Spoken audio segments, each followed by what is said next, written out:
नमस्कार साथियों, स्वागत है आप सभी का आपके अपने channel the civil India Kanpur पर। जैसा कि आप सभी को पता है, एसएससी जीडी का एग्ज़ाम अब बहुत नज़दीक है। आपका एग्ज़ाम 10 जनवरी से स्टार्ट हो जाएगा, तो बहुत देरी नहीं बची है। तो अब आपने करना क्या है बच्चे, समझिएगा। अब आपको कॉन्सेप्ट जो आप पढ़ रहे हैं, जो कॉन्सेप्ट आपका लगभग खत्म हो गया होगा, अब आपका मेन काम करना है क्वेश्चन पर। जितना ज़्यादा काम आप क्वेश्चन पे कर लोगे, उतनी ज़्यादा पकड़ आप बना सकते हो एग्ज़ाम के ऊपर, ठीक है। क्योंकि क्वेश्चन पे काम करने का इन द सेंस मतलब होता है कि आप काम कर रहे हो उनकी वैरायटी पर। किस किस वैरायटी का क्वेश्चन आता है, कैलकुलेशन कैसे आ रही एग्जाम के अंदर, है ना। तो वो सारे क्वेश्चन की अगर हम लोग बात करें तो कहीं ना कहीं बात हम काफ़ी हद तक बना सकते हैं, ठीक है। एग्जाम के काफ़ी नज़दीक हम चीज़ों को ले जा सकते हैं, ठीक है। तो दो तीन चीज़ों पे आपको फोकस करना है। पहला, आपको क्वेश्चन पे फोकस करना है। दूसरा, आपको कैलकुलेशन पे फोकस करना है। और उन क्वेश्चंस में कॉन्सेप्ट कौन कौन से आते हैं, मिक्स क्वेश्चन की प्रैक्टिस आपको करनी है। जैसा कि मैं आपको इस वीडियो में, जैसे हम लोग सैंपल पेपर नंबर 1 सॉल्व कर चुके हैं, आज का जो है हमारा वो सैंपल पेपर नंबर 2 है। एक ऐसा सैंपल पेपर जैसे क्वेश्चन आपके एसएससी जीडी में पूछे जाते हैं, उसी के बेस्ड पर, उसी के आधार पर ये सैंपल पेपर बनाया जाता है। काफ़ी मेहनत लगती है इसको पेपर को बनाने में। क्वेश्चंस नए नए आपके लिए कलेक्ट करने पड़ते हैं, क्वेश्चंस नए बनाने होते हैं, तो वो सारी बातें होती है, ठीक है। तो ये सब बातों को लेकर हम आगे बढ़ रहे हैं और आपको बेहतरीन तरीके से चीज़ों को दिया जा रहा है, ठीक है। इस क्लास का मोटिव यही है कि आप मिक्स क्वेश्चन को करना सीख जाएं। क्योंकि कई बार बेटा पता क्या होता है कि बच्चों को आता तो सब कुछ है, लेकिन वो क्या कर रहे होते हैं, चैप्टर वाइज चीज़ों को लगाते हैं, तो उन्हें चैप्टर वाइज ही आदत होती है। अब एग्जाम में तो चैप्टर वाइज आता नहीं है, एग्जाम में तो मिक्स क्वेश्चन आएगा। एक क्वेश्चन परसेंटेज का, अगला वाला हो सकता है टाइम एंड वर्क का हो, अगला हो सकता है नंबर सिस्टम का क्वेश्चन हो। अगर आपको इस तरह से सोचने की एबिलिटी आप डेवलप नहीं करेंगे तो फिर बात थोड़ी सी कम बनेगी, है ना। अगर आपको सिलेक्शन टारगेट करना है तो आपको मिक्स क्वेश्चन की एक सोच जो है वो आपको डेवलप करनी होगी। अगर आप मिक्स क्वेश्चन को सोच पा रहे हैं, आपका दिमाग वहीं के वहीं तुरंत का तुरंत स्विच हो रहा है, तब आप कहीं ना कहीं कॉन्सेप्ट पकड़ पाओगे। तो इस क्लास का मोटिव है कॉन्सेप्ट सिखाना। दूसरा मोटिव है कैलकुलेशन पे काम करना, ठीक है। कैलकुलेशन पे काम करने के लिए दो तीन चीजें होती जो आपको करनी होंगी। जैसा कि आप पहाड़े याद कर लीजिए, स्क्वायर याद कर लीजिए, डिविजिबिलिटी रूल के थ्रू भी हम कई बार क्वेश्चंस को सॉल्व करते हैं बेटा। हम कई बार एक ही यूनिटरी मेथड, सॉरी मैं यूनिट में नहीं बोलना चाह रहा हूं, मैं बोलना चाह रहा हूं डिजिट, यूनिट डिजिट, इकाई के अंक के थ्रू भी हम कई बार क्वेश्चन सॉल्व करते हैं। अप्रॉक्सीमेशन के थ्रू सॉल्व कर देते हैं, डिजिटल सम कई बार लगा देते हैं। वो सारी कहानियां कई कई बार होती है, ठीक है। तो वो सभी चीजें आपको सॉल्व करने के लिए मैं आपको यहाँ बीच बीच में सिखाते हुए चलूंगा और आप उन्हें बीच बीच में नोट करते हुए चलिएगा, ठीक है। मैं एकदम से आपको ट्रिक्स नहीं पढ़ाऊंगा, मैं आपको बीच में जो भी ट्रिक आएगा उस ट्रिक के बारे में वहीं के वहीं बताऊंगा, ठीक है। चलिए, तो बहुत देरी नहीं कर रहे हैं, फटाफट आपके सामने क्वेश्चन नंबर 1 लगा रहे हैं। क्वेश्चन नंबर 1 को अगर आप पढ़े तो बेटा क्वेश्चन नंबर 1 कह रहा है कार की चाल में 25% वृद्धि कर दी गई है, तो समान दूरी तय करने के लिए 24 मिनट कम समय लेती है। देखो भाई, आपको यहां पर सवाल में एक वर्ड लिखा दिख रहा है बेटा, आपको क्वेश्चन में एक वर्ड लिखा दिख रहा है समान दूरी। आपको इस वर्ड को पकड़ना है। समान दूरी जब वो तय करता है तो 24 मिनट समय कम लगता है। क्यों लगता है कम? क्योंकि आपकी चाल बढ़ जाती है, ठीक है। तो वास्तविक चाल से जाने पर, उसी दूरी को जाने पर कितना समय लगेगा, वो भी घंटों में पूछा गया है, ठीक है। इस तरह से क्वेश्चन है, याद करो मैंने आपको लास्ट वीडियो में भी इस तरह के सवाल दिया था और वहां भी तुम्हें एक कॉन्सेप्ट बताया था कि भाई जब भी आपसे सवाल एक बात कह दे, जब भी आपसे सवाल एक बात कह दे कि हमारी डिस्टेंस सेम है, अगर डिस्टेंस सेम हो जाएगी तो बच्चे आपका जो स्पीड का रेशियो है, अगर एक्स रेशियो वाई है, स्पीड का रेशियो एक्स रेशियो वाई है, तो टाइम का रेशियो इसका उल्टा हो जाएगा, वाई रेशियो एक्स हो जाएगा। बोलो भाई, ये वाली बात मैंने आपको लास्ट वीडियो में बताई है और उसी बात पर ये वाला सवाल है, उसी कॉन्सेप्ट पे ये सवाल बन जाता है भाई। समझिए कैसे, क्योंकि सवाल साफ साफ हमसे कह रहा है कि दूरियां कैसी है भाई, समान है। और अगर आपकी दूरियां समान होंगी तो भाई बच्चा चाल का अनुपात और समय का अनुपात एक दूसरे का उल्टा होगा और सवाल समय के बारे में पूछ रहा है। लेकिन अब समस्या ये है कि क्वेश्चन में अनुपात तो दिया ही नहीं है, फिर कैसे करें बेटा। क्वेश्चन में अगर आपको अनुपात नहीं दिया तो कोई दिक्कत नहीं बच्चे, हम अनुपात बनाएंगे। कैसे बनाओगे आप बताओ। चाल कितनी बढ़ रही है भाई, चाल बढ़ रही है 25% और इसका फ्रैक्शन वैल्यू क्या होता है 1/4। चाल 25% बढ़ रही है, फ्रैक्शन वैल्यू होता है 1/4। और फ्रैक्शन को तोड़ना मैंने आपको पहले सिखाया हुआ है कि नीचे वाले को मानते हैं ओरिजिनल या प्रारंभिक या वास्तविक चाल, ऊपर वाले का मतलब होता है बढ़ गई या घट गई। इसका मतलब मैं कहूंगा चाल पहले 4 थी, अभी वो 1 बढ़ जाएगी तो 5 हो जाएगी। ये हो जाता है चाल का रेशियो 4 और 5। अगर आपकी स्पीड का रेशियो 4 और 5 है तो टाइम का रेशियो इसका जस्ट उल्टा हो जाएगा 5 और 4। आप मुझे बताओ बेटा, टाइम आपका पहले 5 लग रहा था, अभी 4 लग रहा है। टाइम पहले 5 लग रहा था, अभी 4 लग रहा है। टाइम कितना कम हो रहा है? टाइम 1 कम हो रहा है रेशियो में। टाइम 1 कम हो रहा है रेशियो में, जबकि सवाल में देखा जाए तो 24 मिनट कम हो रहे हैं। तो यही 1 का मतलब ही हो जाता है 24 मिनट। बच्चा, अगर 1 का मतलब 24 मिनट हो जाएगा, आपको निकालना है क्या? हमें निकालना है वास्तविक चाल से जाने पर कितना समय। मुझे जरा सोच के बताओ, इनमें से वास्तविक चाल कौन सी है? बेटा, इनमें से वास्तविक चाल, इसे देखा जाए तो 4 जो है यही आपकी वास्तविक या प्रारंभिक चाल है, और ये जो 5 है बेटा, यही आपकी वर्तमान चाल हो जाती है। वास्तविक का मतलब होता है प्रारंभिक वाली। प्रारंभिक चाल है 4, और 4 से जाने पर समय कितना लग रहा है? 5। तो बस मैं यहां से 5 निकाल दूंगा। अगर एक टॉफी 24 की मिल रही है तो 5 टॉफियां मिलेंगी बेटा 120 रुपए की। मतलब आंसर आ जाता है 120 मिनट, और इस 120 मिनट को ही हम कहते हैं 2 घंटे। 120 मिनट को समाज या दुनिया 2 घंटे के नाम से जानती है। ठीक है, तो तुम्हारा इस सवाल का आंसर क्या बनता है भाई? 2 घंटे। 2 घंटे इस सवाल का आंसर बन जाएगा। ऑप्शन सी इस सवाल का सही आंसर हो जाएगा। बात समझ आ गई? एकदम आसान बेहतरीन क्वेश्चन है। अगर आपको अभी भी समझ नहीं आया है तो कोई बात नहीं, वीडियो को दोबारा से देख लीजिएगा। ठीक है, बस इस कॉन्सेप्ट का अप्लाई करना है। क्वेश्चन का जवाब चुटकियों में, सेकंडों में निकल के आएगा। मैंने आपको 3-4 लाइनें बताया है, लेकिन आपका जवाब सेकंडों में आ सकता है। ठीक है, चलिए बढ़िया है। क्वेश्चन नंबर 2 की तरफ चल रहे हैं। एक बेहतरीन क्वेश्चन एग्जाम में पूछा गया। देखिए जरा, गेहूं की 2 किस्मों को मिला दिया गया है। कितना किलोग्राम हमारे पास गेहूं है? गेहूं है 60 किलोग्राम। 60 किलोग्राम में 2 किस्में मिलाई गई, जिसमें से 40% ए है, 60% बी गेहूं है। 40% किस्म ए का है, 60% किस्म बी का है। कह रहा है किस्म ए का कितना गेहूं और मिला दिया जाए। ध्यान से समझो, आपने इस बार दोनों नहीं मिलाए, केवल कौन मिलाया? किस्म ए का मिलाया, ताकि किस्म बी जो है वो 40% हो जाए। ये एक सवाल परसेंटेज में मिक्सचर वाला सवाल मैं अक्सर क्लास में लगवाता हूं, या मैंने ऑनलाइन भी कई बार लगवाया होगा। मैं आपको फिर से बता देता हूं बेटा कि देखो, मेरे पास कितना किलोग्राम गेहूं है? कुल मिला के 60 किलोग्राम। इस 60 किलोग्राम में से 2 तरह का गेहूं है। एक मेरे पास है ए गेहूं, और एक मेरे पास है बी। एक ए है और एक बी है। अच्छा, हमसे कहा जा रहा है कि जो ए है मेरे पास, ए उसमें से 40% है और बी उसमें से 60% है। अच्छा, फिर कह रहा हम कितना ए और मिला दें। कितना ए मिला दे? हमें कितना क्या मिलाना भाई? ए मिलाना है। कितना ए और मिला दे, ताकि इस ए मिलाने के बाद बी हो जाएगा 40%, तो ए कितना हो जाएगा? 60%, क्योंकि बेटा कुल मिला के चीज होती है वो 100% होती है। इस तरह से आपको दिया जा रहा है ना। इस बात को समझिए, ये पैटर्न आप समझिए। 1 सेकंड, 1 लाइन, 1 चुटकी में तुम्हारा आंसर आएगा। कुछ भी नहीं करना है, बेहद इजी सवाल है। आपको बस वीडियो में बने रहना है, चीजों को देखते जाना है। ठीक है, सेकंडों में आपका आंसर आएगा। कैसे? सुनिएगा। आप सबसे पहले इस सवाल को पूरा पढ़िए और यह समझिए कि इस पूरे मिश्रण में आपने मिलाया किसको? ए को कि बी को? आपने पूरे मिश्रण में किसको मिलाया भाई? ए को मिलाया।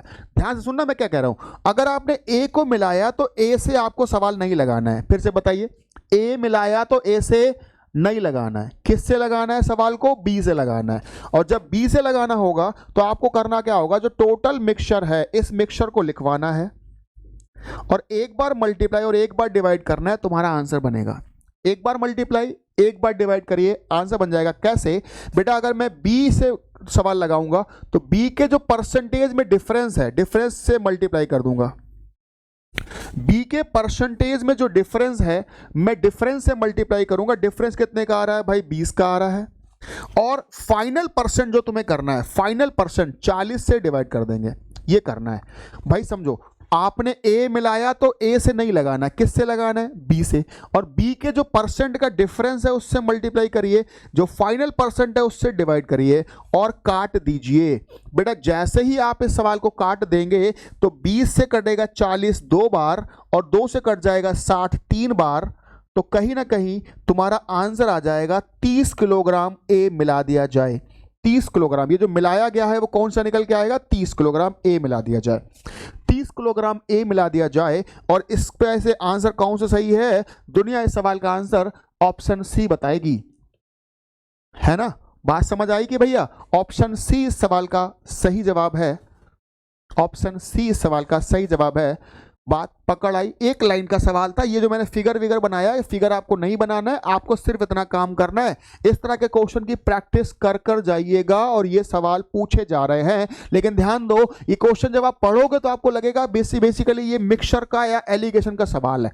सही बात है, ये सवाल एलिगेशन का ही है, पर इसको लगाने के शॉर्टकट है, फटाफट लगा सकते हो, है ना। एक बार देख लीजिएगा ठीक से। मैं आगे बढ़ रहा हूं क्वेश्चन नंबर 3 की तरफ। क्वेश्चन नंबर 3 एक बड़ा ही इंटरेस्टिंग क्वेश्चन है। इस क्वेश्चन में बच्चे बड़ा लंबा लंबा सवाल कर रहे हैं। मैंने जब ये सवाल क्लास में लगवाया तो कई सारे बच्चों ने इस क्वेश्चन का जवाब जो दिया वो ठीक दिया, कोई दिक्कत नहीं है, लेकिन उनको उन्होंने लगाने का जो तरीका था वो बड़ा लंबा सा था, है ना। मैं आपको लगा दिखाता हूँ क्वेश्चन कैसे लग रहा है। ये सुनिएगा बच्चों, हमसे कह रहा है पी ने कोई सामान 20% हानि पर क्यू को बेच दिया। अच्छा जी, बढ़िया है। कितने बेचा, 18,000 में। 20% हानि पर 18। अब बच्चे क्या करते हैं, ऐसे करते हैं 80 बराबर 18,000, फिर वो 100 निकालना ट्राई करने लगते हैं, है ना। तो ये सब मत करिए, पहले सवाल पूरा पढ़ लीजिए। पी ने 20% हानि पर क्यू को बेचा 18,000 में, कोई बात नहीं। क्यू ने इसे आर को उस मूल्य पर बेचा जिससे कि पी को 8% का लाभ हो जाता। समझ रहे हो, बेचा क्यू ने है लेकिन ऐसे मूल्य पर कि जो लाभ काउंट हो वो पी पर 8% का हो। ठीक है, तो कह रहा क्यू को एक्चुअल में कितना लाभ हुआ ये बता दो, क्यू को एक्चुअल में कितना लाभ हुआ ये बता दो। तो इसमें बता दो बेटा, इस क्वेश्चन में 18,000 का कोई खेल ही नहीं है, बिना 18,000 का सवाल लग जाएगा। कैसे, सुनिएगा। मैं यहां पर एक वैल्यू मान लेता हूं पी, है ना, एक वैल्यू मान लेता हूं पी। बेटा ये कॉल पिक कर लो जरा, सर का फोन है, बता दो क्लास ले रहा है ना। और मैं एक वैल्यू को मान लेता हूं पी। मैंने कहा पी के पास जो सामान था वो 100 रुपए का था, ऐसे मान लीजिए। पी के पास जो सामान था बेटा वो 100 रुपए का था।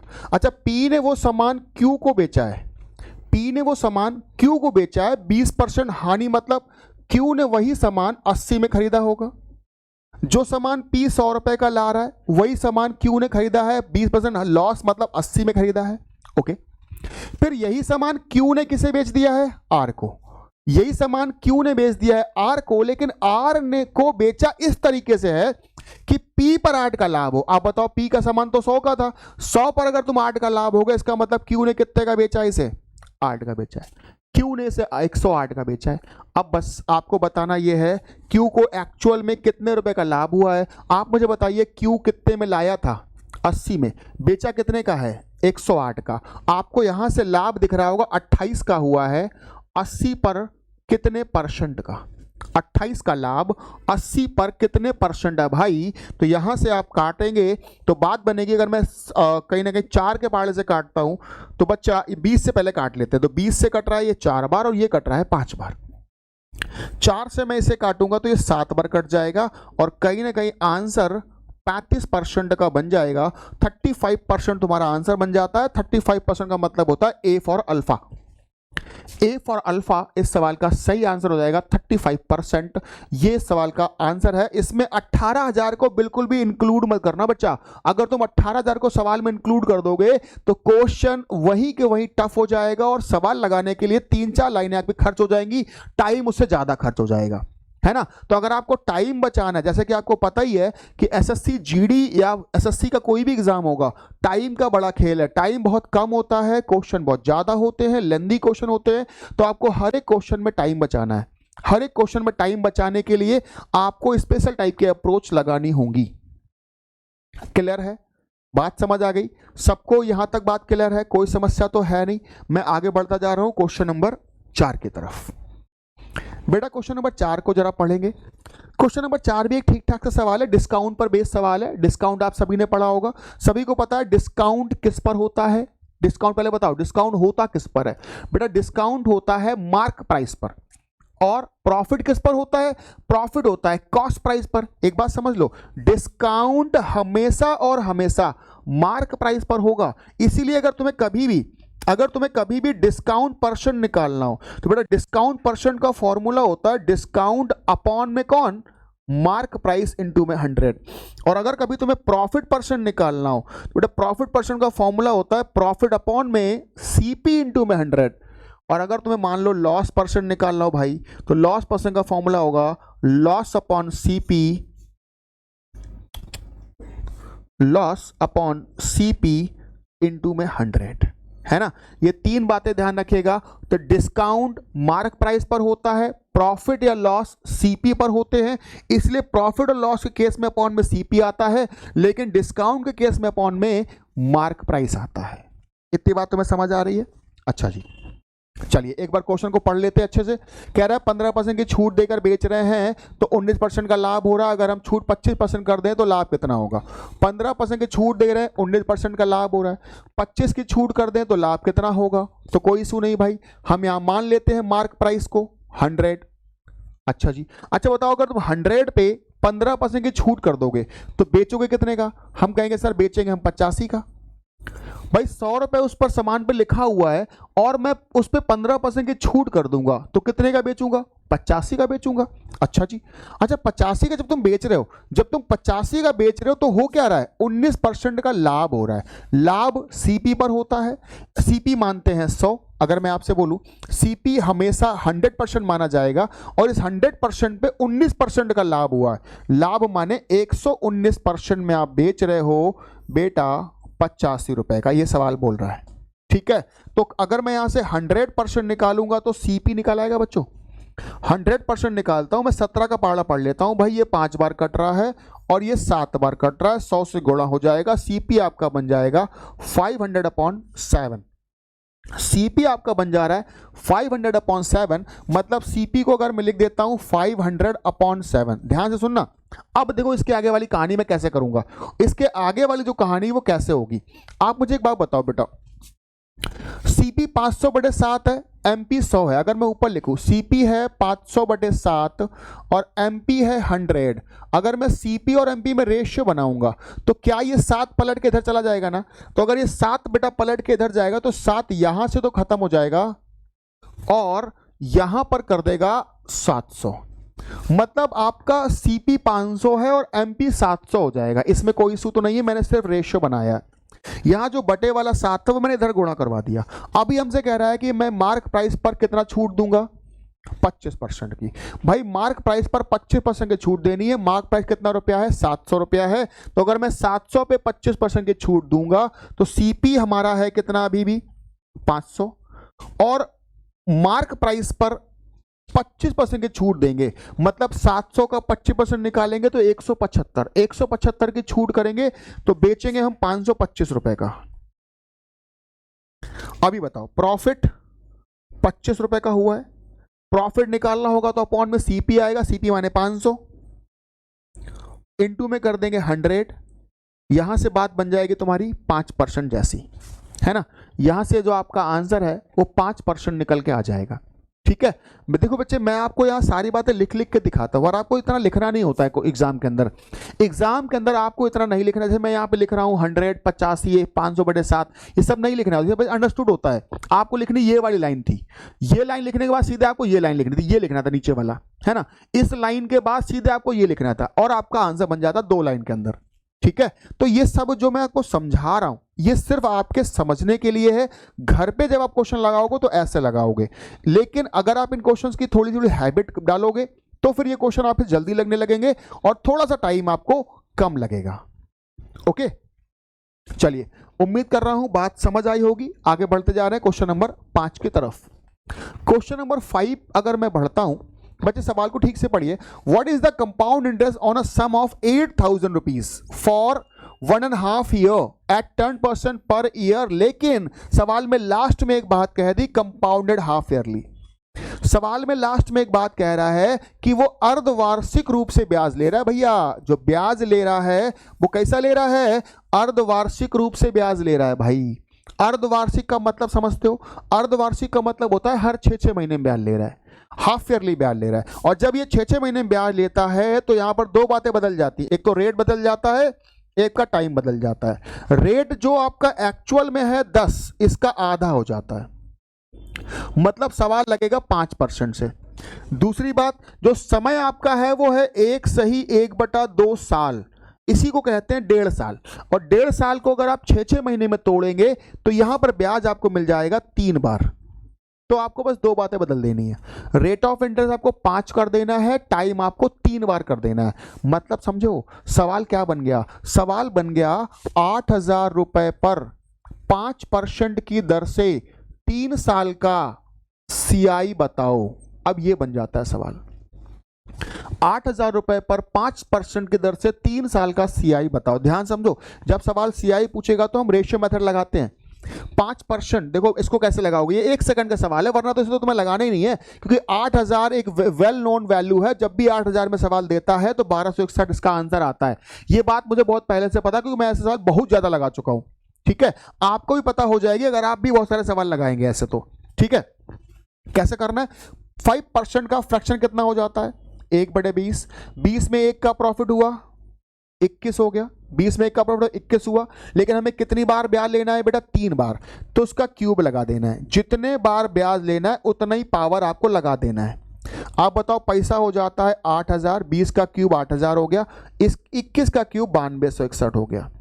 मतलब 8,000 की धनराशि 9261 अगर हो जाए, 8,000 रुपए की धनराशि 9261 हो जाएगी, तो मुझे बता सोच के बताओ कि ब्याज कितना बढ़ जाएगा। सॉरी, यहां पर 9261 है बच्चे, 9261, तो पैसा कितना बढ़ जाएगा हमारा? 1261। और जो पैसा बढ़ जाता है वही आपका चक्रवृद्धि ब्याज है। जो पैसा बढ़ जाता है वही चक्रवृद्धि ब्याज है। 1 सेकंड का सवाल था, फटाफट तुमने खत्म कर दिया, है ना? इतना सही है बच्चे। आपको फ्रैक्शन बनाना है, जितना साल जितना बाद लगा रहे हो उतना क्यूब लगा देना है, बस बात बन गई। इतना सा सवाल, आगे बढ़े अगले सवाल की तरफ। अगले सवाल में बढ़ेंगे। ये देखो, रेट ऑफ इंटरेस्ट निकालना आपको क्लास में सिखाया गया होगा, उसी पर बेस सवाल है। 1,25,000 रुपए की धनराशि अर्धवार्षिक रूप से आप चक्रवृद्धि ब्याज दे रहे हो। अच्छा देखो, यहां से फिर से बोल दिया अर्धवार्षिक दे रहे हैं। कितने साल के लिए? 1.5 साल। और आपको पता है 1.5 साल का मतलब होता है 3 बार। अगर आप अर्धवार्षिक लोगे तो 1.5 साल का मतलब क्या हो जाता है? 3 बार। अगर आप अर्धवार्षिक रूप से ब्याज लोगे भाई तो 1.5 साल का मतलब हो जाता है कि आप ब्याज को 3 बार ले रहे हैं भाई, 3 बार। ओके, और आपको जो ब्याज मिल रहा है वो 15,608 रुपए मिल रहा है। ध्यान से समझो, ध्यान से समझो, 1,25,000 रुपए तुमने दिए, उस पर 15,608 रुपए का आपको ब्याज जुड़ जाता है। इसका मतलब जो पैसा है, थोड़ा सा जगह में बना लेता हूं यहाँ पे, नहीं तो फिर बात गड़बड़ सी हो जाएगी। नहीं, सवाल को थोड़ा छोटा कर देते हैं ऐसे, आप ठीक है। बेटा देखिएगा, 1,25,000 में 15,608 का अगर मैं ब्याज जोड़ दूं, बचा अगर मैं इसे जोड़ देता हूं तो आ जाएगा 140608। अच्छा, अब मुझे एक बात बताओ, जब आपको 3 साल का ब्याज निकालना था तो आपने क्यूब लगाया था, अगर 2 साल का ब्याज निकालना होता तो हम स्क्वायर लगा देते। यही तो कहना चाहते हो ना बेटा? मुझे बताओ यहां पे तुम्हें कितनी बार ब्याज मिल रहा है? 1 बार, 2 बार कि 3 बार? 3 बार ब्याज मिल रहा है। अगर आपको ब्याज 3 बार मिलेगा भाई, अगर आपको ब्याज 3 बार मिलेगा बच्चों, तो आपको पक्का ये पता है कि क्यूब करा गया है सर, क्यूब करा गया है। तो जरा बताओ ये किस नंबर का क्यूब है, ये किस नंबर का क्यूब है? अगर आपको पता है तो देखो, क्यूब यहां पर आपको 125 दिख रहा होगा, 3 जीरो दिख रहे होंगे। 125 का मतलब 5 का क्यूब, 3 जीरो मतलब 10 का क्यूब। बेसिकली ये जो नंबर लिखा है ये 50 का क्यूब लिखा है ना? पैसा हो कितना गया है? पैसा हो गया है इतना, 1,40,608। आपको बस पता ये करना है कि ये किस नंबर का क्यूब है, ये किस नंबर का क्यूब है। अच्छा, ये कैसे पता करते हैं बेटा? ये पता कर सकते हैं क्यूब निकालने वाली ट्रिक से। 1 सेकंड में मैं आपको क्यूब निकालने के पहले ट्रिक सिखा देता हूं, फिर मैं सवाल पे एक बार दोबारा लौट के आता हूं। ठीक है, ये देखो बच्चा, अगर मैं आपसे पूछूं, यहां पे लिखा है 12167, ये किस नंबर का क्यूब है? 12167 ये किस नंबर का क्यूब है? अगर मैं आपसे ये एक सवाल पूछ लूं भाई, तो तो करना क्या है, सुनना। बहुत आसान है, 1 सेकंड में सीख जाओगे आप। करना क्या है, सबसे पहली बात आपको 1 से लेकर 10 तक के क्यूब याद करने हैं, ठीक है। अच्छा, बस 10 तक याद करो, काम बन जाएगी हमारी। यूनिट पर प्लेस पर इकाई के नंबर पर जो नंबर लिखा है 7, इसका क्यूब कर दीजिए। बच्चा 7 का क्यूब सभी को पता ही होगा, नहीं पता तो मैं लिख देता हूं 343, है ना। और इसके क्यूब से भी आपको केवल इकाई का नंबर पकड़ना है 3, यहां लिखवा देना है। फिर से समझिए, यूनिट डिजिट का क्यूब करेंगे और यूनिट डिजिट लिखेंगे, यूनिट डिजिट का क्यूब करेंगे, यूनिट डिजिट लिखेंगे 3। पहला काम खत्म, इतना सही था, ठीक है। दूसरे काम में हम क्या करेंगे, लास्ट के 3 डिजिट हम हटा देंगे, इसको छोड़ देंगे, लास्ट के 3 डिजिट को छोड़ देंगे, तो बच्चा कितना, 12। आपको चेक करना है 12 किसके क्यूब से ज्यादा है, बस ये चेक करना है 12 किसके क्यूब से ज्यादा है। 12 का क्यूब 12 होता है बेटा, 2 का क्यूब होता है 8, 8 से ज्यादा है। अच्छा, 3 का क्यूब बताइए 27, पर 27 से तो ये नंबर कम है, इसका मतलब ये है 2 के क्यूब से ज्यादा। जिसके भी क्यूब से ये नंबर ज्यादा होगा वो नंबर आगे आ जाएगा। ये 2 के क्यूब से ज्यादा है, इसका मतलब जो ये नंबर लिखा था 12167, ये बेसिकली 12167, ये बेसिकली 23 का क्यूब है, ये 23 का क्यूब है। बात समझ आई क्या? मैं आपको एक और एग्जांपल देके समझा देता हूं, है ना। मैं आपको इसी तरह का एक और एग्जांपल देके समझा देता हूं। बेटा मोबाइल देना, है ना। एक और एग्जांपल मैं आपको देता हूं मेरे मोबाइल के सौजन्य से। ये देखिए, अगर मैं ले लेता हूं, हाँ, यहां पे एक नंबर लिखा है बेटा 405224। आपको बताना ये नंबर किसका क्यूब है, या तो ये बता दो, या तो ये बता दो कि इस नंबर का क्यूब रूट क्या होगा। इस नंबर का क्यूब रूट क्या होगा, ये नंबर किसका क्यूब है, या फिर इस नंबर का क्यूब रूट क्या है। तो क्यूब रूट निकालने के लिए हम क्या करते हैं, बताइए क्या नहीं करते हैं भैया, यूनिट प्लेस पे जो नंबर लिखा है इसका क्यूब करिए। 4 का जब मैं क्यूब करूंगा तो 64 होगा, और 64 के इकाई के अंक पर 4 आ रहा है, ये करना है। इकाई के नंबर पे का क्यूब करिए और इकाई का नंबर लिख दीजिए 4, ठीक है। और आखिरी के 3 नंबर हटा दिए। ये जो नंबर बचा 405 किसके क्यूब से ज्यादा है, बेटा 405 देखा जाए तो 6 का क्यूब होता है 216 से ज्यादा है, सही बात है। 7 का क्यूब 343 से भी ज्यादा है। 8 का क्यूब 512 से ज्यादा नहीं है, 512 से कम है।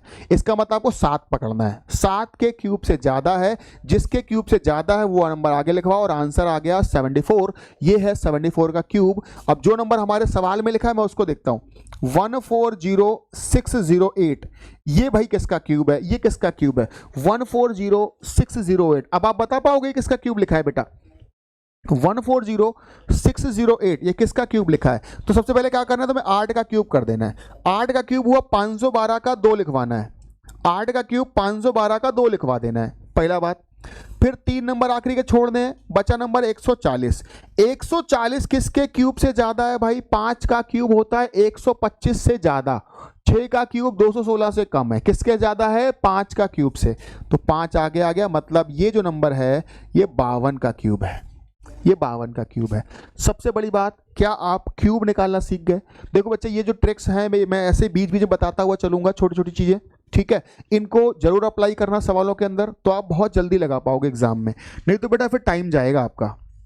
इसका मतलब आपने क्या निकाला, ये नंबर किसका नंबर का क्यूब है भाई, ये 52 का क्यूब है। अच्छा, ये जो पावर लगा होता है, पावर का मतलब होता है साल या कितनी बार, तो कितनी बार लिया गया, 3 बार, इसलिए पावर 3 लग रहा है। जो रेट ऑफ इंटरेस्ट आता है वो कहां से आता है, 50 से 52।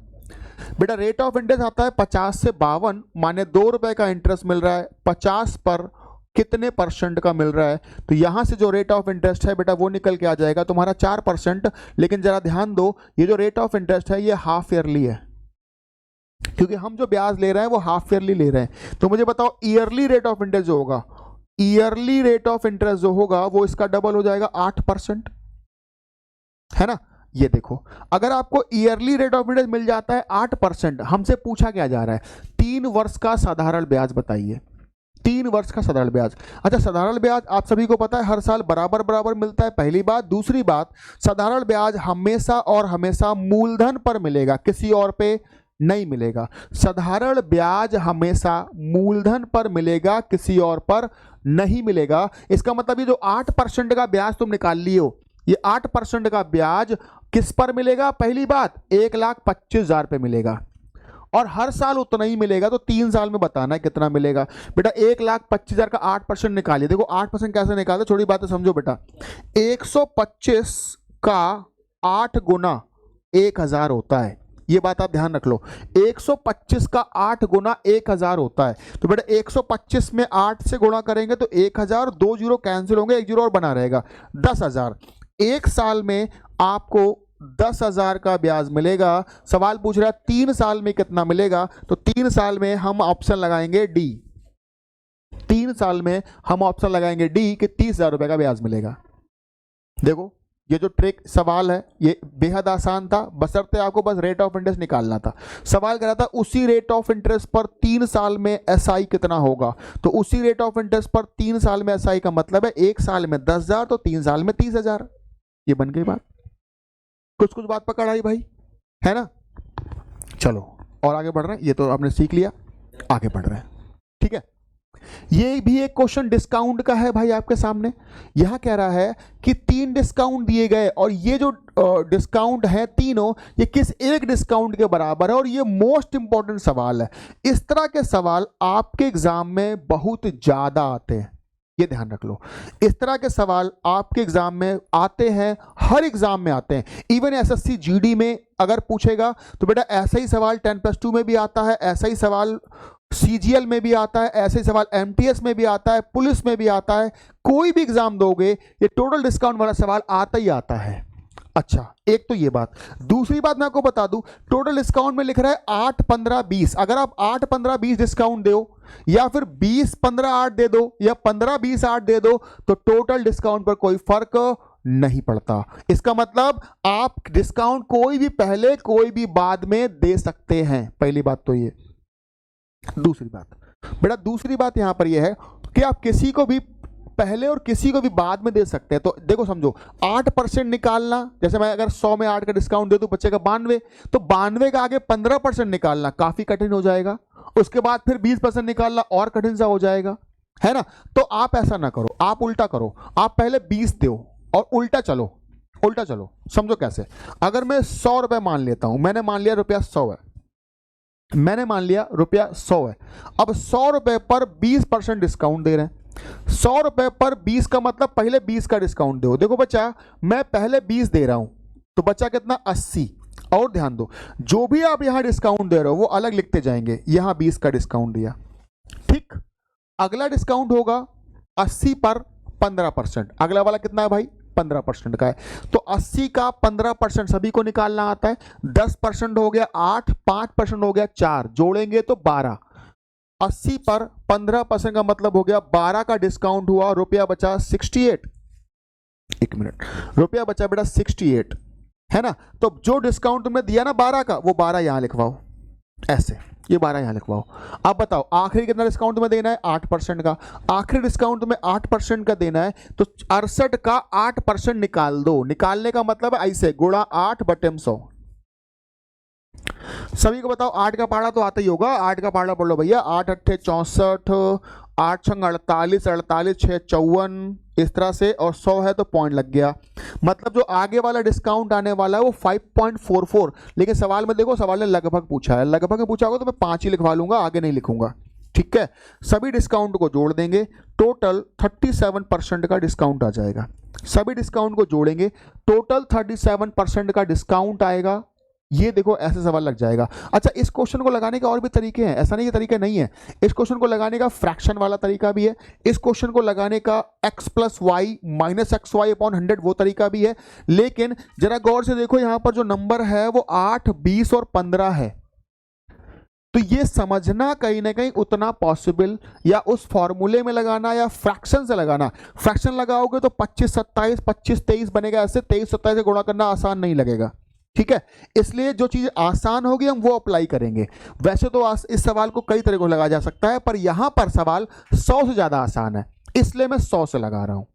ओके, बात समझ आ गई? ओके, आगे बढ़ते जा रहे हैं क्वेश्चन नंबर 8 की तरफ। क्वेश्चन नंबर 8 एक बेहतरीन क्वेश्चन है।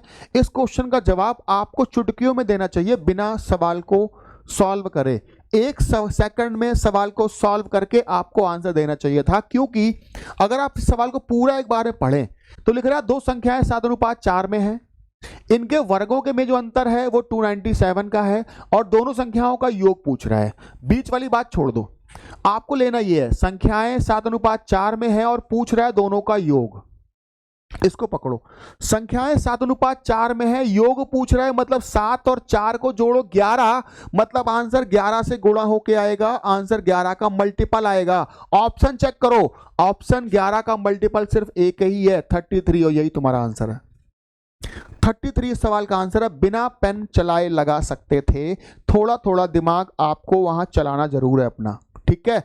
क्या किया मैंने, एक बार फिर समझाता हूं। संख्याएं 7:4 के अनुपात में है तो संख्याओं का जो योग होगा वो हो जाएगा 11 के अनुपात में, और 11 के अनुपात में होगा तो आंसर 11 का मल्टीपल आएगा। आंसर 11 का मल्टीपल का मतलब 33 आएगा।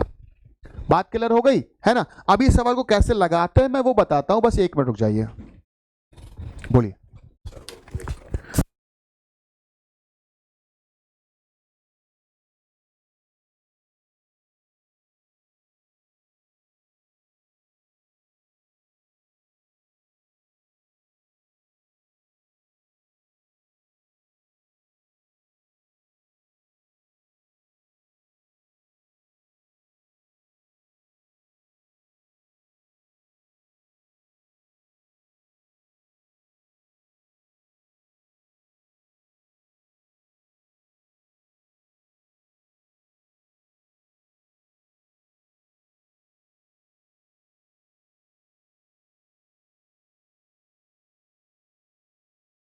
भाई 86875275 हाँ ओके। देखो भाई, ये देखो, ये जो क्वेश्चन है, इस क्वेश्चन में अगर आप देखें तो संख्याएं जो है वो 7:4 के अनुपात में है और उनके वर्गों के बीच में अंतर। सवाल लगाया कैसे जाता है बेटा, संख्या अगर 7:4 में है तो मैं कह दूंगा 7x और 4x संख्याएं हैं, स्क्वायर करेंगे तो 49x स्क्वायर और 16x स्क्वायर, इनका जो डिफरेंस है वो 294 है, 297 है, सॉरी 297 है। यहां से अगर आप देखोगे तो ये 33x स्क्वायर इक्वल टू में आएगा 297, यहां से x स्क्वायर इक्वल टू में 9 आ जाएगा और x इक्वल टू में आ जाएगा 3, ठीक है। ये तुम्हारी बात बन जाएगी। अब x बराबर 3 आ जाएगा। सवाल ने संख्याओं का योग पूछा है बेटा, जोड़ दीजिएगा तो 7 और 4 11 गुणा 3 माने इस सवाल का आंसर होगा 33। ये क्वेश्चन को लगाने का तरीका है, ऐसे लगाया जाता है बेटा, इस तरह सवाल लगाते हैं, ठीक है। पर थोड़ा थोड़ा दिमाग चलाओगे तो जल्दी सवाल लग जाएगा। आगे बढ़िए, ये देखिए, ये एक बेहतरीन क्वेश्चन है। मतलब इस तरह के क्वेश्चन मैं काफी दिनों से क्लासेस में ले रहा हूं, पढ़ा रहा हूं, लेकिन ऐसे सवाल आपके एग्जाम में कम आ रहे थे, लेकिन अब की बार ये इस तरह के सवाल भी पूछे गए हैं, तो इसीलिए मैंने इस सेट में ये वाला सवाल डाला है। ऐसे सवाल आपके एग्जाम में आए हैं और बहुत आसान होते हैं। आप बिल्कुल जैसे मैं बता रहा हूं वैसे करते जाइएगा, चुटकियों में, सेकंडों में सवाल खत्म हो जाएगा। देखिए भाई, मैं क्वेश्चन पढ़ लेता हूं। यहां कह रहा है रामू और सोम की वार्षिक आय जो है वो मासिक आय जो 6:5 में है, खर्चा 7:6 के अनुपात में है। रामू ये पैसा बचा रहा है, सोमू ये पैसा बचा रहा है, तो रामू की आय बता दो क्या होगी। समझो, थोड़ी सी जगह मैं और बनाऊंगा इस क्वेश्चन के लिए, क्वेश्चन थोड़ा सा छोटा कर देते हैं, है ना।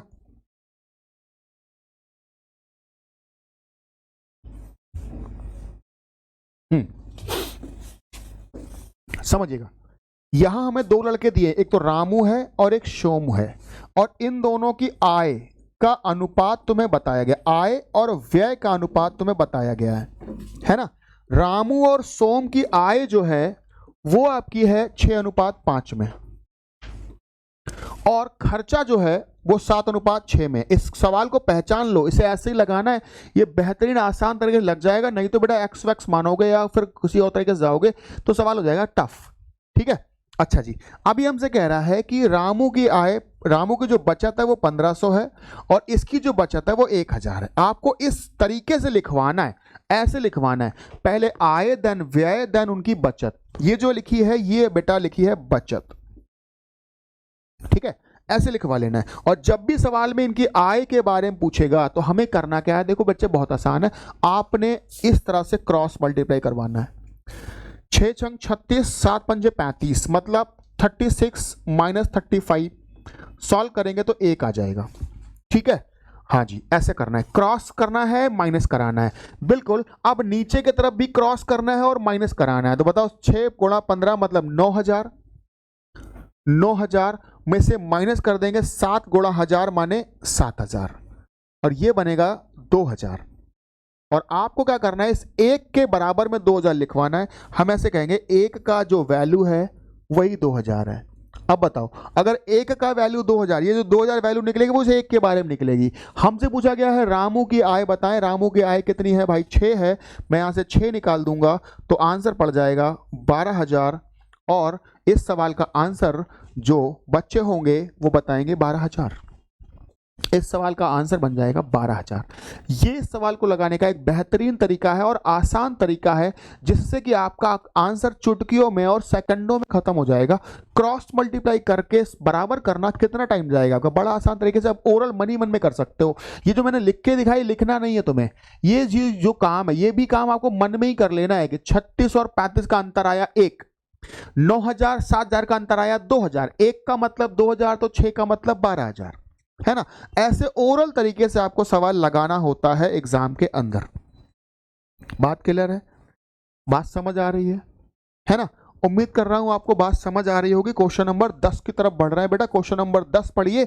ये सवाल अगर देखा जाए तो ये सवाल एसएससी, अगर मैं बात करूं, सवाल बहुत आसान है, लेकिन ये सवाल बेटा एसएससी सीजीएल 2018 के हर सेट में ऐसा सवाल एक पूछा गया है ना। सीजीएल में सवाल पूछे गए, फिर उसके बाद 10+2 के हर सेट में सवाल एक पूछा गया। तो ये सवाल बहुत आसान होता है, ये ध्यान रख लो। जब भी सवाल आपसे कहे कि बस रुक रुक कर जा रही है तो उसकी चाल ये हो गई, बिना रुके जाएगी तो चाल ये है। तो आपने क्या करना है, यहां पे आपको सवाल पूछेगा प्रति घंटे रुकने का समय, हर घंटे वो बस कितने रुक रही है, प्रति घंटे रुकने का समय पूछेगा, प्रति घंटे रुकने का समय, है ना। सवाल आपसे प्रति घंटे रुकने का समय पूछेगा तो आपने क्या कर देना है, चालों में अंतर कर देना है, चालों में अंतर, इस डिफरेंस बिटवीन द स्पीड, चालों में क्या करना है भाई, अंतर करना है। और नीचे लिखवाना है प्रारंभिक चाल, नीचे लिखवाना है प्रारंभिक चाल। और ये तुम्हारा आंसर जो है वो घंटे में निकाल के देगा, ये जो आंसर है वो घंटे में आ जाएगा। ठीक है, देखो मैंने शुद्ध हिंदी में लिखा है, आप मेरी बात को सुनते जाइएगा। बेटे आपको क्या करना है, ऊपर की तरफ डिफरेंस ऑफ द स्पीड्स, आप बताओ पहले वाली चाल क्या थी भैया, 60 थी, बाद वाली चाल क्या हो गई, 80 हो गई। इसका मतलब स्पीड में जो डिफरेंस आया वो 12 का आया। आप सभी को क्वेश्चन दिख रहा है, नहीं दिख रहा है तो मैं क्वेश्चन थोड़ा खिसका देता हूं, है ना। हाँ, अगर आप देखें तो चाल पहले 60 थी, अभी 48 हो गई। इसका मतलब स्पीड में डिफरेंस है वो 12 का आ रहा है। स्पीड में डिफरेंस आपको ऊपर लिखवाना है, नीचे आपको बिना रुके वाली चाल लिखवानी है 60। अगर मैं इसे काटता हूं तो ये बन जाएगा 1/5 घंटे, और 1/5 घंटे को बनाएंगे मिनट। 1/5 घंटे को मिनट बनाने के लिए दुनिया इस सवाल को 60 से गुणा कर देती है, आप भी कर दीजिए भाई। तो यहां से आपका आंसर आ जाएगा 12 मिनट। हर घंटे वो ट्रेन या हर घंटे वो बस, जो भी है, बस है ट्रेन है, हर घंटे 12 मिनट रुक रही है, हर घंटे 12 मिनट रुक रही है, और यही सवाल का आंसर है। ठीक है, एकदम आसान बेहतरीन सा क्वेश्चन। और ये जो क्वेश्चन है बहुत आसान है, लेकिन हर सेट में पूछा गया है, बहुत ज्यादा पूछा गया है। ठीक है, अगर आपको दिख नहीं रहा तो मैं इस क्वेश्चन को थोड़ा सा ना मूव करा देता हूं। हाँ, अब आप देखेंगे तो शायद आपको क्वेश्चन दिखने लगे। ये देखिए,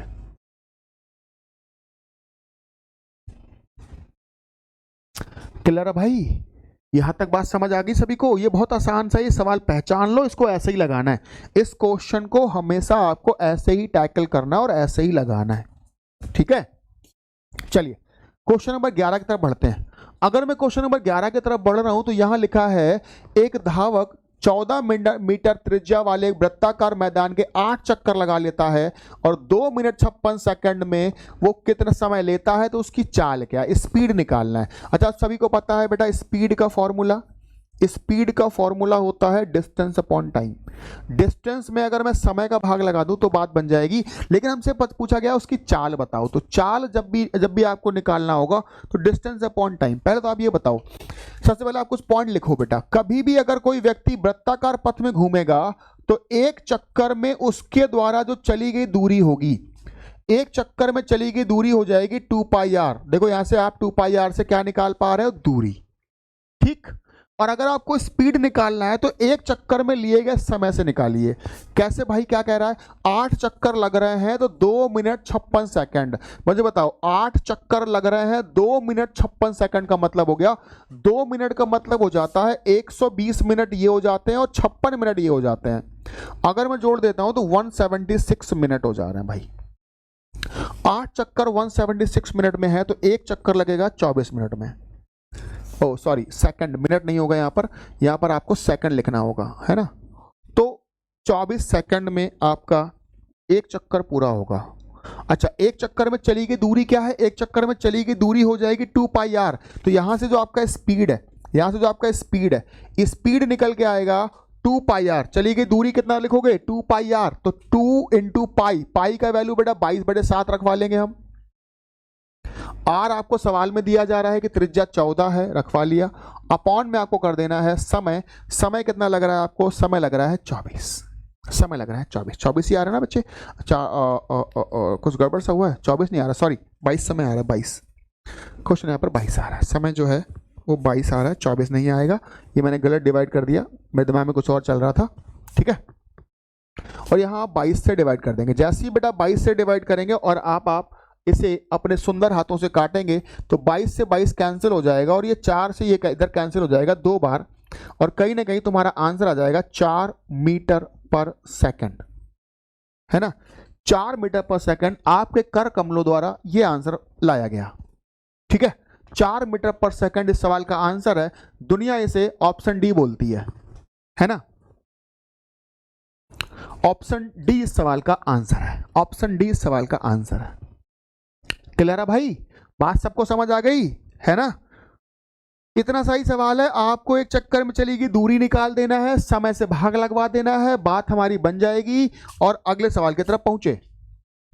अगला सवाल टाइम एंड वर्क का, अगला सवाल टाइम एंड वर्क का है। अच्छा, बेहतरीन, सुंदर सा क्वेश्चन, पढ़िए। 6 पुरुष किसी कार्य को 14 दिन में पूरा कर लेते हैं, बढ़िया। उन्होंने काम शुरू तो किया, कितने लोगों ने काम शुरू किया भाई, 6 लोगों ने काम शुरू किया।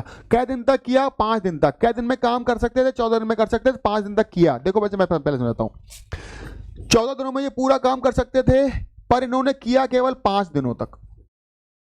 6 लोगों ने 5 दिनों तक काम किया है। अगर यही 6 लोग करते रहते तो 9 और दिन लगते और काम खत्म हो जाता।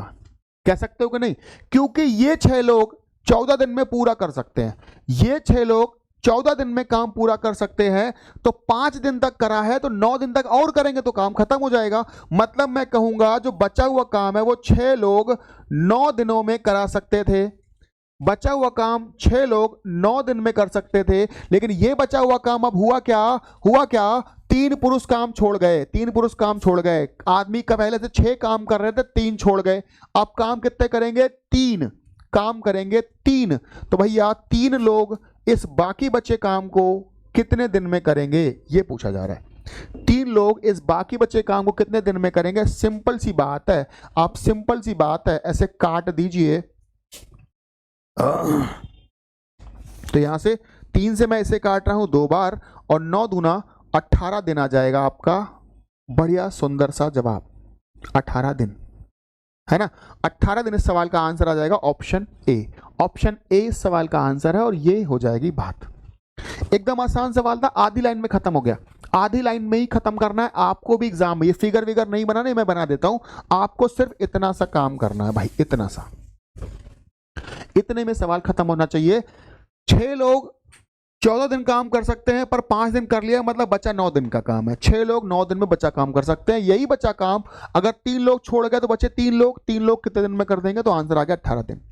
ठीक है, पूरा काम तो नहीं पूछा गया, शेष काम पूछा गया, तो शेष काम का ही ये आंसर आया है। चलिए आगे बढ़िए। ये भी एक सुंदर अच्छा सा सवाल, ठीक है, आप सभी को पता है इस तरह के सवाल जब भी होते हैं हम टाइम एंड डिस वर्क में वन डे वर्क या कह सकते हैं एफिशिएंसी से सवाल लगाते हैं। आपको सभी की एफिशिएंसी निकाल देनी, फटाफट आंसर बनेगा। क्या कह रहा है, मैं यहां लिख देता हूं भाई, हमसे कह रहा है ए और बी किसी काम को 6 दिन में कर सकते हैं, ओके। बी और सी इसे 10 दिन में कर सकते हैं। बी और सी अगर करें तो इसे 10 दिन में कर लेंगे, ओके। आप ही समझा करो कोई खाने वाली चीज है, ए और बी अगर खाएंगे तो 6 दिन में खा लेंगे, बी और सी खाएंगे तो 10 दिन में खा लेंगे, है ना। और अगर ए बी सी तीनों खाएंगे मिलके बैठ के, तो ए बी सी अगर तीनों मिलके बैठ के खाएंगे तो ये 5 ही दिन में खा डालेंगे। इसका मतलब सबसे पहले आपको समान बताऊं ये समान है कितना। सबसे पहले आप क्या करोगे, इसका एलसीएम लगा लो। 6, 10 और 5 का एलसीएम आता है 60, या हम 30 भी ले सकते हैं। 30 हमारा एलसीएम आ जाता है। इसका मतलब 30 कोई वस्तु है, कोई 30 वस्तुएं जिन्हें खाना है। जब पहला वाला खाता है तो एक दिन में 5 खाता होगा, दूसरे वाले 10 दिन में खाते मतलब 3 खाते होंगे, ये वाले एक दिन में 6 खाते होंगे। और यही आ जाता है आपका एक दिन का काम। इसे हम कहते हैं वन डे वर्क, एक दिन का काम, है ना। और ये जो 30 होता है इसे हम कहते हैं टोटल काम। टोटल काम यही आपको करवाना होता है। 30 जो है हमारा ये टोटल काम है और ये एक दिन का काम है। ऐसे बोल सकते हैं कि नहीं? हाँ जी, बिल्कुल सही है। उम्मीद कर रहा हूं आपको बात समझ आ गई होगी। अच्छा जी, अब हमसे पूछ किसके बारे में रहा है भाई, हमसे पूछ रहा है ए और सी मिलकर, अगर आपको ए और सी को मिलाना है मतलब ए और सी का एक एक दिन का पता चलना चाहिए कि ए एक दिन में कितने लड्डू खा रहा है, बी एक दिन में कितने लड्डू खा रहा है। तो भाई ये कैसे पता करोगे, यहां जो पता है वो ए और बी के बारे में पता है। ए और बी एक दिन में कितना खा रहे हैं, 5। तीनों कितना खा रहे हैं, 6। ए और बी 5 खा रहे हैं, तीनों 6 खा रहे हैं। देखो बेटा, अगर मैं अलग आपको हरे वाले पेन से समझाऊं तो बच्चा ए और बी 5 खा रहे हैं या 5 काम कर रहे हैं, तो यहां भी 5 ही करेंगे ना। तो सी कितना करेगा भाई, 1। सी के बारे में पता चला कि 1 कर रहा है। देखो बच्चे, बात समझ आई। सी के बारे में पता चला कि सी 1 कर रहा है। अच्छा, ऐसे ही अगर मैं आपसे पूछूं, ऐसे ही अगर मैं आपसे एक और बात कहूं कि बच्चा मुझे एक बात बताओ कि बी और सी कितना कर रहे हैं, तो 3 कर रहे हैं। बी और सी करेंगे तो 3 करेंगे ना। कुल कितना हो रहा है, 6। तो सी कितना करेगा, ए कितना करेगा, ए भी 3 करेगा भाई, तभी तो 6 हो पाएगा। सी करे, ए करेगा 3 काम, सॉरी, ए करेगा 3 काम। आपसे कह रहा है ए और सी मिलकर करवाओ भाई, तो ए और सी एक दिन में कर रहे हैं 4, करना है काम 30, तो 30 में 4 का भाग लगा देंगे, आंसर आ जाएगा 7.5 दिन। 7.5 दिन, यही तुम्हारा आंसर है। इतना सा सवाल था, ठीक है। बात समझ आ रही होगी, उम्मीद कर रहा हूं आपको बातें क्लियर हो रही होंगी। टाइम एंड वर्क का कॉन्सेप्ट आपने पहले से पढ़ा होगा। ये सही, यही सब हम लोग कर रहे होते हैं, ठीक है। ये कोई बहुत टफ सवाल नहीं है, एकदम आसान वाला सवाल है। इसमें कुछ खास बातें मुझे बतानी नहीं है, ठीक है। चलिए आगे बढ़ रहे हैं। एक और क्वेश्चन बेटा, आगे बढ़ रहे हैं। ये भी सुंदर सा बेहतरीन सा क्वेश्चन है, आपका फेवरेट वाला फॉर्मूला जो आप लगाते रहते हो अक्सर। 2 संख्याओं का गुणा कर दें तो एलसीएम इंटू एचसीएफ हो जाता है। 2 संख्याओं का गुणा कर दें तो एलसीएम इंटू एचसीपी लिख गया भाई गलती से, ये एचसीएफ हो जाता है ना। अच्छा जी, पहली संख्या बता रहा है 60 है, दूसरी संख्या पता नहीं कितनी है, लेकिन इन दोनों का गुणा करेंगे तो ये हो जाएगा 1920 और ये हो जाएगा बेटा इंटू में 4। जोड़ घटाना गुणा भाग सब में तुम होशियार बच्चे हो। मुझे 6 का पहाड़ा आता है, 0 0 काटना मुझे बड़ा अच्छा था, मैंने काट दिया। 6 का पहाड़ा पढ़ लेता हूं भाई। 6 3 18, 6 दूना 12, 32 चौके 128। ये सेकंड नंबर जो है वो 128 हो जाता है और यही तुम्हारा आंसर है। सेकंड नंबर जो है वो 128 हो जाता है, यही तुम्हारा आंसर है। एकदम आसान बेहतरीन सा क्वेश्चन, ठीक है। इस क्वेश्चन, ऐसे क्वेश्चन भी आपके एग्जाम में आएंगे, ऐसा नहीं कि सब कठिन नहीं आएंगे, कुछ आसान भी आएंगे। 20 क्वेश्चन में से 7 से 8 क्वेश्चन जो होंगे वो टफ लेवल के होंगे, 7 से 8 क्वेश्चन जो होंगे वो मीडियम लेवल के होंगे, और 7 से 8 क्वेश्चन जो होंगे वो थोड़े से इजी होंगे। तो ये कुछ इजी वालों है, इसमें बिल्कुल भी टफ नहीं है, ये इजी सवाल है, 1 सेकंड में तुम्हारा आंसर आएगा, ठीक है। चलिए ये देखिए, डिविजिबिलिटी रूल पर सवाल आपके एग्जाम में 100% आएगा, लिखवा के ले जाओ हमसे। डिविजिबिलिटी रूल पढ़कर जाइएगा। ये संख्या कह रहा है, ये एक संख्या लिखी है, ये 3 से डिविजिबल है, ये संख्या 3 से डिविजिबल है, तो बता पी और क्यू का वैल्यू क्या होगा। ये संख्या, ये नंबर 3 से डिविजिबल अगर कर दी जाए तो पी का वैल्यू क्या होगा। और 3 का डिविजिबिलिटी रूल, 3 का डिविजिबिलिटी रूल क्या होता है भाई? अंकों को जोड़ देना। डिजिट्स का सम ही 3 का डिविजिबिलिटी रूल होता है। अंकों को जोड़ेंगे 7 और 5 12, 12 8 20, पी को छोड़ दो, 20 और 0 तो 20 ही रहेगा, और 9 जोड़ेंगे तो 29, 29 और 5 34, 29 और 5 34। ठीक जोड़ा है, एक बार मेरे साथ जोड़ लीजिएगा। ये नंबर 3 से कटना है। ओके भाई, हमसे कह रहा है 7 और 5 12, 12 8 20, 20 में 9 जुड़ेगा तो 29, 29 में 5 जुड़ेगा तो 34, 34 और प्लस में पी और क्यू भी तो जुड़ेंगे।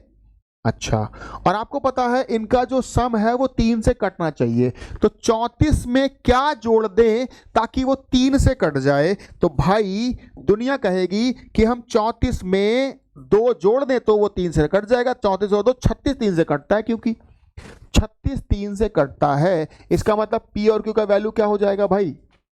2। पी और क्यू का वैल्यू हो जाएगा 2। वैसे तो आप कहोगे सर 34 में अगर मैं 5 जोड़ दूंगा तो 39 भी तो कटेगा, लेकिन सवाल क्या बोल रहा है? न्यूनतम मान बताओ। न्यूनतम मान 2 लगा देंगे, न्यूनतम मान है 2 लगा देंगे, और यही तुम्हारा सुंदर सा अच्छा सा आंसर है। ठीक है, एक और सवाल की तरफ मूव कर रहे हैं, एक और क्वेश्चन की तरफ मूव कर रहे हैं। अच्छा जी, ये सिंप्लीफिकेशन का क्वेश्चन है। आपके एग्जाम में एक क्वेश्चन सिंप्लीफिकेशन का भी बेहतरीन सा सुंदर सा रखा होगा। अगर आपको बॉडमास रूल नहीं आता है, ब्रैकेट सॉल्व करने नहीं आते हैं, फ्रैक्शन सॉल्व करने नहीं आते हैं, तो फिर बात हो जाएगी गड़बड़। इसलिए भाई सॉल्व करिए, पहले ये वाला ब्रैकेट सॉल्व कर लो, ये वाला।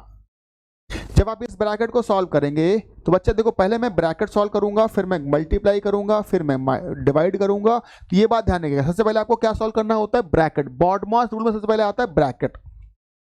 अच्छा, ब्रैकेट सॉल्व करेंगे तो 6 में से 2 जाएगा तो बचेगा 4, 1/2 में से 1/3 जाएगा तो 3 और 2 1/6 बचेगा, 4 सही 1/6। गुणा में आ रहा है 2/3। बोलो भाई, मैं एक काम करता हूं, ठीक करवा लेता हूं, 6 चौके 24 एक 25/6 लिखवा लेते हैं और यहां लिख लेते हैं 2/3।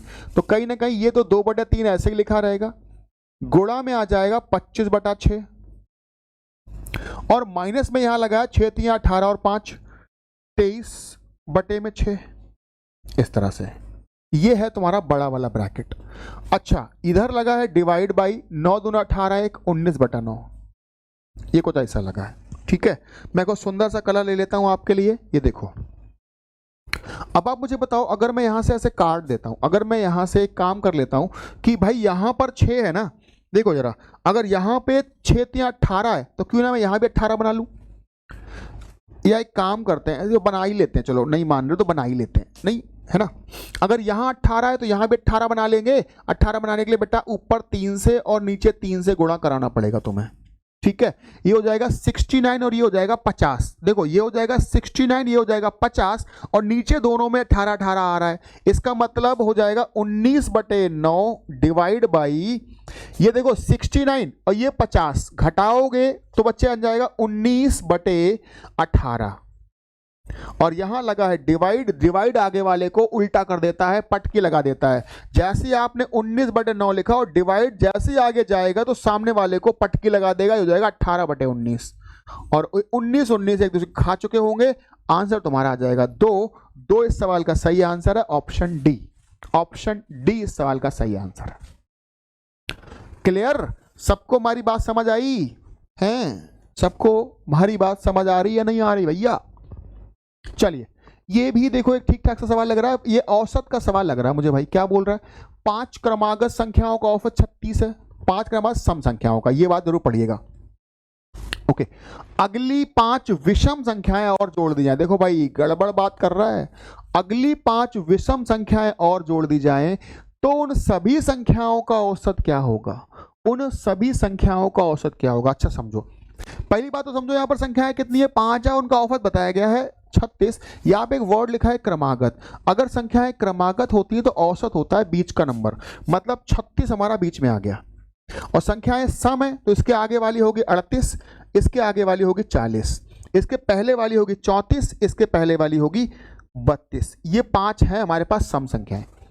ये 5 सम संख्याएं हैं। बोलो कह सकते हो? फिर से बताइएगा। ये 5 सम संख्याएं हैं। बच्चे कॉल पिक कर लो। है ना, ये 5 सम संख्याएं हैं। हमसे कह रहा है औसत 36 है, मतलब औसत तुमने बीच में लिखवा दिया, ऐसे लिखवा ली संख्याएं। इसके आगे की 5 क्रमागत संख्याएं बढ़ा दी जाए, मतलब इसके आगे संख्याएं क्रमागत, वो भी कौन सी बढ़ानी, विषम। तो कौन सी बढ़ाओगे आप, 41, 42, 43, 44 और 45, यही संख्याएं बढ़ाओगे। अभी कह रहा है इन सभी का औसत बता दो क्या होगा, इन सभी का औसत क्या होगा। तो बच्चे समझो, ये तो आपको पता ही है कि अगर मैं सबको जोड़ दूं और 10 संख्या होगी तो 10 का भाग लगा दूं तो इनमें से कोई ना कोई आंसर आ जाएगा, है ना। 10 संख्याएं हो गई, 10 में भाग लगा दूंगा तो 10 का तो आंसर आ जाएगा। ये एक तरीका हो सकता है। वरना इस क्वेश्चन का तरीका क्या है बच्चे, आप बताओ, ये सब सम संख्याएं क्रमागत है, इनका औसत कितना निकल रहा है, 36, और ये सब विषम संख्याएं हैं 5। अच्छा, अगर 5 होंगी वो भी क्रमागत होंगी तो बीच का नंबर औसत हो जाएगा 43, इनका औसत हो जाता है बीच का नंबर 43। अच्छा, कुछ गड़बड़ लिख दिया बेटा हमने संख्याएं को, अगर आप ठीक से देखें 42 गड़बड़ लिख दिया, नहीं, यहां पर आपको संख्या विषम लिखनी थी, यहां पर आपको संख्या लिखनी थी विषम। इसका मतलब हो जाएंगी 41 के बाद 43, 45, 47 और 49, हाँ ये होगी संख्याएं।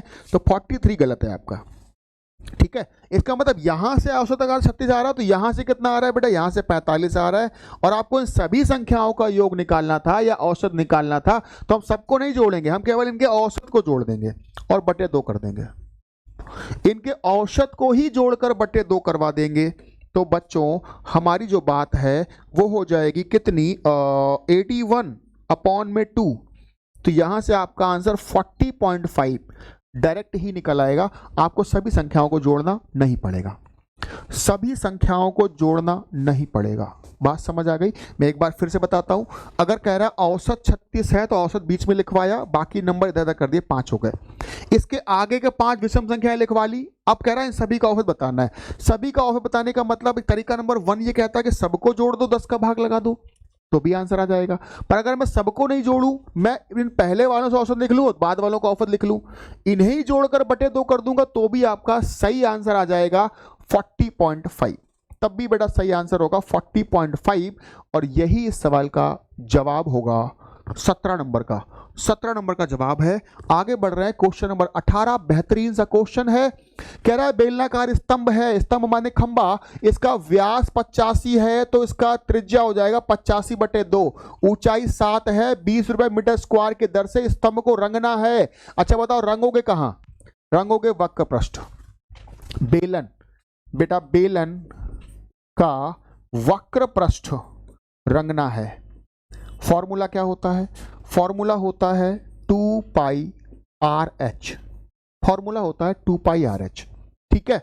बेलन का वक्र पृष्ठ रंगना है, फॉर्मूला होता है 2πRh। सवाल थोड़ा छोटा कर देते हैं और आपके सामने ऐसे लगा देते हैं, नहीं चलिए आप बताओ, 2 तो लिखा रहने दो, पाई का वैल्यू हम 22/7 लिखवाई ले रहे हैं, इंटू में आर लिखा रहने दो। आर कहां से है, आर हमारा 85/2 है, आर हमारा 85/2 है। लेकिन एक बात और गौर से देखो, ये आर जो है वो सेंटीमीटर में दिया है, तो सेंटीमीटर को मीटर बनाना पड़ेगा भाई। सेंटीमीटर मीटर बनाने के लिए हम 100 से और डिवाइड करवाएंगे, और इंटू में आ जाएगा ऊंचाई माने 7, और इंटू में आ जाएगा आपका रेट माने 20, क्योंकि रेट आपको मीटर स्क्वायर में लिखा था, इसीलिए मुझे ये दोनों को मीटर में बनाना पड़ा, ठीक है। बस इससे सॉल्व कर देंगे तो हमारी बात बन जाएगी। पहली बात तो ये है। दूसरी बात बेटा यहां पर ये है कि आप जरा गौर से देखो, यहां आपको 22 दिख रहा है कि नहीं दिख रहा है, यहां आपको 22 दिख रहा है। अगर आपको 22 दिख रहा है इसका मतलब 22 में 11 छुपा हुआ है, 22 में 11 छुपा है मतलब आंसर 11 का मल्टीपल होगा। पहली बात, आंसर 11 का मल्टीपल होना चाहिए, पहली बात।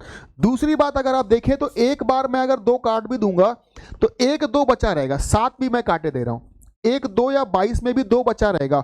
मतलब पहली बात तो संख्या सम होनी चाहिए और 11 से कटनी चाहिए, सम होनी चाहिए, 11 से कटनी चाहिए। ऑप्शन चेक कर लो, जो आंसर हो जाए वो तुम्हारा आंसर है। ये नंबर 11 से कट नहीं रहा, ये नंबर 11 से कट नहीं रहा, ये 2 नंबर ऐसे हैं जो 11 से कट रहे हैं, पर ये वाला सम नहीं है। सम केवल एक ही है, यही तुम्हारा आंसर है। सम केवल एक ही है, यही आंसर है। इसको सॉल्व करवाओगे तो भी आंसर यही आएगा बिना पेन के, ठीक है। सॉल्व करवा लीजिए, बस सॉल्व करवा लीजिए, क्योंकि मैं इसे काटूंगा 5 बार और ये काटेगा ऊपर 17 बार। 17 का गुणा जब हम 22 में करेंगे 17 दूना 34 हो जाएगा और मैं 11 से मल्टीप्लाई करूंगा 374 तुम्हारा आंसर आ जाएगा। यही आपका आंसर है, 374 आंसर है। लेकिन आप बिना काटे भी क्वेश्चन का जवाब लगा सकते हैं, थोड़ा दिमाग चलाना है। 22 में 11 है और एक ही 2 कटेगा, बाकी 2 कटेंगे नहीं, मतलब आंसर 2 से गुणा होके आएगा। आंसर 2 से गुणा होके आएगा, ये समझो आप, ठीक है। मतलब संख्या सम होनी चाहिए, 11 से कटनी चाहिए, तुम्हारा आंसर बन जाएगा। क्वेश्चन नंबर 18 हो गया फिनिश। क्वेश्चन नंबर 19 पे पहुंचेंगे। ये भी एक मेंसुरेशन का ही सवाल है। शंकु के आधार का जो व्यास है उसकी ऊंचाई का 1.5 गुना है। इसका मतलब समझे हो ना, अगर ये एक शंकु, देखो बना देता हूं मैं यहां पर, अगर एक इस तरह का शंकु है, इसका जो आधार का व्यास है वो ऊंचाई का 1.5 गुना है। ऊंचाई का 1.5 गुना व्यास, मतलब ऊंचाई अगर 2 होगी तो व्यास होगा 3। ध्यान से समझो, ऊंचाई अगर 2 होगी तो व्यास होगा 3, और अगर व्यास होगा 3 तो त्रिज्या होगी 1.5, और अगर त्रिज्या 1.5 है तो ये तिरछी वाली ऊंचाई होगी 2.5। बोलो कैसे, ये कैसे आ गया भाई 2.5? क्यों हो गया, कैसे हो गया, समझो। क्योंकि आपको पता है यहां पर बनता है राइट एंगल ट्रायंगल, और राइट एंगल ट्रायंगल में लगते हैं ट्रिपलेट। मैंने आपको ट्रिपलेट सिखाए हैं कई बार, 3 4 5, और 3 4 5 में अगर मैं पूरे में 2 से डिवाइड करूं, 2 से डिवाइड करूंगा तो ये नंबर बनेगा 1.5, ये बनेगा 2 और ये वाला बनेगा 2.5। जरा बताओ, ये 1.5 है, ये 2 है, ये 2.5 है, लेकिन ये सब काहे में है? ये सब रेशियो में है, क्योंकि सवाल गुना बोल रहा है, ये सब रेशियो में है। इसका मतलब मैं ये कह सकता हूं कि ऊंचाई, रेडियस और तिरछी ऊंचाई का रेशियो बनेगा हमारा 2, रेशियो 3/2, रेशियो 5/2, कह सकते हो, ऐसा रेशियो बनेगा। ये हो जाएगा रेशियो।